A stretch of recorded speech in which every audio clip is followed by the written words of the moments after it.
स्वागत है आपका आज का बाजार में। मैं हूं आपके साथ पूजा त्रिपाठी और आप देख रहे हैं ईटी नाउ स्वदेश। और इस शो में हम आपको आगे बताएंगे कि आज दिन भर बाजार में किस तरह का कारोबार देखने को मिला। आज की वीकली एक्सपायरी हुई और अब हमने देखा कि बाजार में शुरुआत तो अच्छी हुई थी, लेकिन उसके बाद तेजी के बाद एक गिरावट देखने को मिली और निफ्टी ने 18,350 के नीचे की क्लोजिंग देखी है। इस बाकी और दिन भर किस तरह का कारोबार रहा बाजार में, कौन से सेक्टर में तेजी थी, मंदी थी, ये सब समझ लेते हैं। और हमारे साथ प्रियंका जुड़ चुकी हैं पूरी जानकारी लेकर। प्रियंका बताइए। देखिए, बहुत ही लैकलस्टर ट्रेड कहेंगे हम आज का दिन भी, लेकिन वापस क्लोजिंग के समय तक आप देखेंगे तो डेज लो पर बाजार और थोड़ा सेलिंग प्रेशर, एक्सपायरी का भी एक हैंगओवर था और बड़े कोई ट्रिगर्स नहीं थे इंडेक्स पर। टिपिकली इंडेक्स मैनेजमेंट का काम रिलायंस ने किया। Heavy weights like Reliance, HDFC की पार्टिसिपेशन मिसिंग थी और अपनी जो बढ़त थी, जो एक रेंज थी, वो उसे और बढ़ाकर नीचे की तरफ निफ्टी क्लोज हुआ। इनफैक्ट 18,350 के भी नीचे 18,230 के पास निफ्टी क्लोज हुआ है। बैंक निफ्टी भी लगभग 125 पॉइंट्स की गिरावट के साथ बंद हुआ है। बड़े जो आज मूव्स आपको देखने को मिली टिपिकली, क्योंकि आपको सिर्फ PSU बैंक स्पेस को अगर आप छोड़ दें तो कोई भी इंडेक्स आपको आज हरे निशान में बंद होते हुए दिखाई नहीं। टिपिकली प्रॉफिट बुकिंग आपको ऑटो में दिखी, आपको मेटल, IT, फाइनेंस, कमोडिटीज सभी में गिरावट। Real estate space almost flat बंद हुआ। इन सभी स्पेसेस से आपको गिरावट देखने को मिली। जो बड़े आज के टॉप गेनर्स रहे उनमें आज कौन कौन से स्टॉक्स शामिल थे? टॉप गेनर्स की अगर आप बात करें तो वहां पर आप अदानी एंटरप्राइज जैसे काउंटर से L&T इनफैक्ट सबसे बड़ा जो जिसमें मूव देखने को मिली थी, उसमें पहला काउंटर कैपिटल गुड स्पेस की हम बात करें तो उसमें सबसे ज्यादा वैल्यू जहां दिखती जा रही है वो है L&T। वहां पर आपको अच्छी मूव दिखाई दी। टाटा कंज्यूमर में आप देखेंगे 2% तक की मूव दिखी। भारतीय एयरटेल में आप देखें मूव अच्छी थी और उसके चलते आप टेलीकॉम एंसिलरी काउंटर जैसे इंडस टावर, F&O काउंटर भी है, वहां पर भी एक बड़ी मूव हमने देखी। ऑन द कॉन्ट्रेरियन आज बाजार को नीचे कौन से स्टॉक्स ने खींचा? ऑटो पैक क्लियरली आज लगातार था, सबसे वीकेस्ट सेक्टर था। M&A होम, टाटा मोटर्स हो, आयशर, मारुति सुजुकी और in fact Bajaj auto two wheeler, जहां पर थोड़ी बहुत मोमेंटम आपको पीछे दिख भी रहा है, उन सभी में आज आपको एक प्रॉफिट बुकिंग देखने को मिली। और इसके अलावा जो दूसरे काउंटर्स रहे उसमें आपको बैंक्स में heavy big banks like ICICI bank, private space banks तो क्लियरली उनकी पार्टिसिपेशन मिसिंग थी। सिर्फ PSU बैंक से थोड़ा आपको सपोर्ट मिला, majorly mid tier PSU bank से। कुछ पॉकेट्स थी, कुछ स्टॉक्स थे जिन्हें कैटेगोरिकली यहाँ बात करनी होगी, जो आज 52 वीक हाई पर भी बंद हुए और एक्सेप्शनल मूव उनमें देखी और उनके पीछे न्यूज का एक बड़ा ट्रिगर था। उनमें स्टॉक्स हैं जैसे टिमकिन इंडिया, क्योंकि यहाँ कैपेसिटी बियरिंग स्टॉक है और यहाँ पर कैपेसिटी एडिशन की यहाँ बात हुई, जिसके चलते हमने देखा कि वहाँ बड़ी मूव दिखी। इंजीनियर्स इंडिया में आपको बड़ी मूव दिखी। यूनियन बैंक PSU स्पेस की हम बात करें, वहाँ बड़ी मूव दिखी आपको। और ये सारे स्पेसेस आज के दिन 52 वीक हाई पर भी बंद हुए दिखाई दिए। रियल एस्टेट स्पेस की बात करें तो वहाँ पर कुछ काउंटर्स और इंफ्रा स्पेस जो बहुत ही अट्रैक्टिव लगने लग गया है, HCC जैसे काउंटर, NBCC, इनमें आपको थोड़ी बहुत मूव जरूर देखने को मिली। पेटीएम के स्टॉक को टॉप लूजर आज कौन कौन से थे? पेटीएम का स्टॉक लगभग 10% की गिरावट के साथ बंद हुआ, क्योंकि उसमें जो उनका मार्की इन्वेस्टर है सॉफ्ट बैंक, वो लगभग 4.5% की इक्विटी को डाइल्यूट कर रहा था, वो सेल आउट कर रहा है और जिसके चलते आपने देखा कई सारे बंचेस हुए। हालांकि कई बायर्स भी उसके सामने खड़े थे, लेकिन फिर भी 10%, 10.5% का डेंट आपको पेटीएम पे दिखा। नौकरी कई दिनों से चल रहा था, आज इन्फो एज पे भी आपको प्रॉफिट बुकिंग दिखी और साथ ही प्रॉफिट और जो दूसरी मूव्स लूजिंग साइड पर आएंगे वो आपको अदानी ट्रांसमिशन और नजारा टेक जैसे स्टॉक्स पे दिखे। बड़ी मूव्स ओवरनाइट आज किससे आती हैं, कैसा ग्लोबल क्यूज निकल कर आते हैं, वहां पर भी US मार्केट से वीकली जॉबलेस क्लेम डेटा आना है, कुछ अर्निंग्स बची हुई हैं, वहां से अर्निंग्स आनी है, उन क्यूज पर आपको आगे की मूव दिखेगी। टिपिकली आज एक्सपायरी का हैंगओवर था, बाजार थोड़ा एग्जॉस्टेड था, शायद ब्रीदर ले रहा था कि आज हम एक कमजोरी के साथ ही बंद हुए।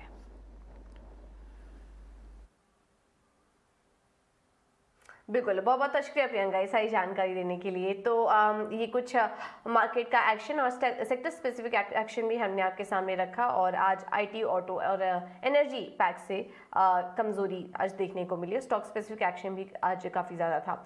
चलिए, लेकिन अब आगे बढ़ते हैं और इस मार्केट में दिग्गज मार्केट एक्सपर्ट्स का क्या कहना है, एक बार ये भी आपको सुनवा देते हैं। और मैराथन ट्रेंड्स PMS के अतुल सूरी का कहना है कि इस समय घरेलू बाजार के साथ ग्लोबल मार्केट पर भी नजर रखनी चाहिए, साथ ही कैपिटल गुड्स और कॉर्पोरेट फेसिंग बैंक्स पर भी फोकस रखने की जरूरत है। आइए आपको सुनवा देते हैं। हमको जो ग्लोबल मार्केट्स है उसके बारे में भी सोचना चाहिए। आपका नैस्डैक लाइफ टाइम हाई से 30% अवे है, आपका डाउ 10% है, S&P 500 17% है और हम जाके न्यू लाइफ टाइम हाई ऐसे निकाल देंगे तो we are also part of a global economy. Actually हमारा है दुनिया में बेस्ट परफॉर्मिंग मार्केट रहा है लास्ट ईयर। हमारा मार्केट ही ऐसा मार्केट है जो एक लाइफ टाइम हाइज के करीब है।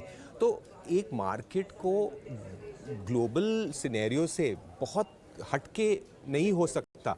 ये ही बहुत जो अब तक जो परफॉर्मेंस है वो भी बहुत हटके परफॉर्मेंस है। तो मुझे लगता है कि अगर हमें न्यू हाई करके और वहाँ पे मोमेंटम दिखाना है, या तो हमें थोड़ा कंसोलिडेट करना पड़ेगा, या ऐसा हो सकता है कि भाई ग्लोबल मार्केट जो है बहुत एक रिवाइव जोर से हो और वो हमें भी साथ ले जाए। बट जो हमारा परफॉर्मेंस रहा है रिलेटिव टू ग्लोबल मार्केट्स वो बहुत अच्छा रहा है। शायद इंडेक्स में हमको ऐसा नहीं लग रहा, हाँ, बट फिर भी इंडिया में आप देखिए वो वैसा पैनिक नहीं है। अब अगर आप ग्लोबल इन्वेस्टर से बात करिए, आप यूएस से करिए, बहुत से लोगों का टेक्नोलॉजी में है, आप वो स्टॉक्स का परफॉर्मेंस देखिए, 30, 40, 50% ड्रॉ डाउन तो हर जगह है। और हम लाइफ टाइम हाई के बारे में बात करते हैं, ये बहुत अलग दुनिया नहीं हो सकती। बैंकिंग ने 2020 का जो कोविड टॉप था उसके बाद अंडर परफॉर्म किया है। ये ऑलमोस्ट 1-1.5 साल का अंडर परफॉर्मेंस रहा है बैंक निफ्टी में। और ये जो पुल बैक भी आ रहा है हमें बैंकिंग में दिख रहा है, अगर आप देखिए तो ये जो है कॉर्पोरेट फेसिंग बैंक्स में हो रहा है। तो बैंकिंग को मैं पीएसयू और प्राइवेट में डिवाइड नहीं करूंगा, मैं इनको कॉर्पोरेट फेसिंग और पर्सनल बैंकिंग के हिसाब से देखूंगा। तो मुझे लग रहा है कि जो कॉर्पोरेट फेसिंग बैंक के नंबर्स हैं या जैसे उनके फॉर्मेशंस हैं, इसको एक बहुत बड़ा कैचअप करना था।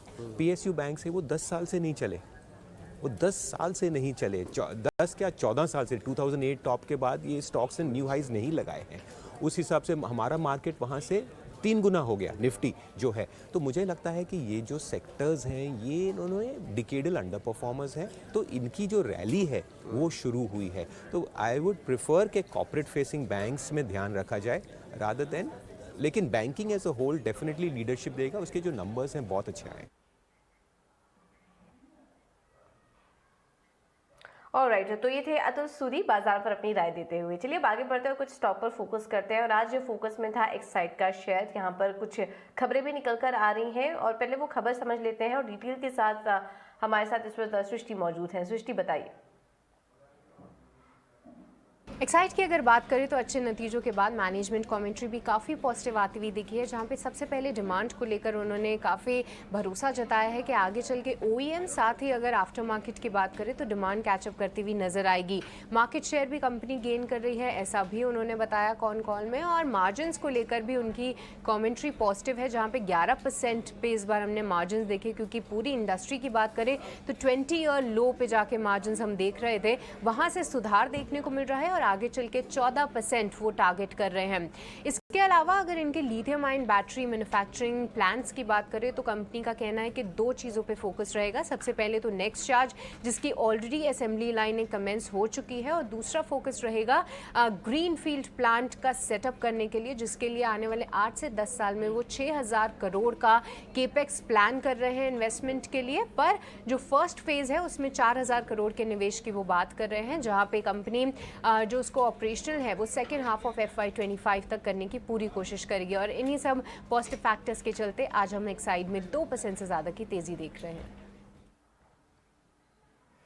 ऑलराइट, तो ये थी एक्साइड से जुड़ी खबर और आज हम देख रहे थे खबर के आने के बाद करीब 2% तक की तेजी इस स्टॉक में भी देखने को मिली। बहुत बहुत शुक्रिया सृष्टि आपका ये जानकारी देने के लिए। चलिए अब आगे बढ़ते हैं और आज कुछ और भी स्टॉक्स फोकस में थे और श्रीराम ग्रुप के शेयरों में भी आज हम देख रहे थे कि अच्छा एक्शन दिखाई दे रहा था। डिटेल्स के लिए चलते हैं डिम्पी के पास। डिम्पी बताइए।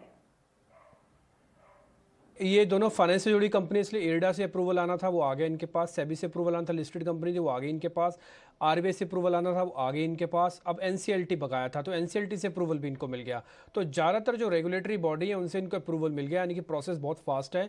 अब एक काम कुल मिला के इनका होने को है। मर्जर के बाद ये देश की सबसे बड़ी रिटेल सेगमेंट में फाइनेंस देने वाली कंपनी बन जाएगी।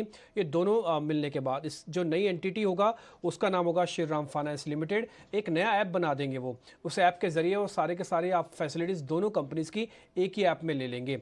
अब आते हैं कि किसको कितने कितने शेयर मिलेंगे। बाद में मैं इस कंपनी का साइज़ भी आपको बता दूंगा, किसको कितने कितने शेयर मिलने वाले ये बताते हैं। असल में कंपनी ने जब प्रोसेस शुरू की थी वो की थी दिसंबर 2021 से। ये करीब करीब 8 महीने की लंबी प्रोसेस के बाद सारी रेगुलेशंस मिलने के बाद स्वैप रेशो पहले से आई हुई थी मार्केट के अंदर। वो रेशो है कि श्रीराम ट्रांसपोर्ट के 155 शेयर मिलेंगे श्रीराम सिटी यूनियन के शेयर होल्डर्स को, वो जो 100 शेयर होल्ड करते हैं श्रीराम ट्रांसपोर्ट के 155 शेयर उनको मिलेंगे। मैं इसमें एक छोटा सा राइडर भी आपको बताऊंगा कि किसको खरीदने से बेनिफिट हो सकता है। खैर मैं आपको बता दूं इसकी रिकॉर्ड डेट 30 तारीख है, तो आपको जो भी खरीदना होगा वो 28 तारीख से पहले खरीदना होगा T+2 के हिसाब से। तो इसकी रिकॉर्ड डेट 30 तारीख को रखी गई है 2022 की।